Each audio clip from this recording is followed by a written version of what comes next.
ইউটিউবের সকল সদস্যদের বলছি, একটা ইউটিউব চ্যানেলের কত পরিমাণে ভিডিও ছাড়া আছে, তারপরেও সেই চ্যানেলে কোনো ভিউজ থাকছে না।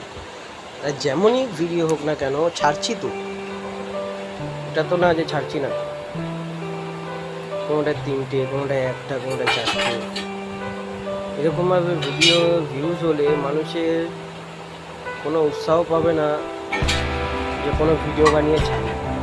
তাহলে ঠিক আছে, মানুষের প্রবলেম হচ্ছে সেই যেমন তেমন ভিডিও ছাড়ছে এখন, পরবর্তীকালে তারা তো আরও ভালো ভিডিও ছাড়তে পারে। তাই আপনাদের কাছে বলা হচ্ছে, আপনারা প্লিজ এইগুলো একটু দেখুন, যাতে তারাও প্লাস আমরাও, মানে আমিও যাতে উৎসাহ হতে পারি, দিয়ে ভিডিও বানাতে পারি। দেখছেন, এই তো সাবস্ক্রাইবার, কি ভিডিও বানাবো, তাই না? ঠিক আছে, নেক্সট আবার এক ভিডিও বানিয়ে কথা হবে আপনাদের সাথে। টাটা।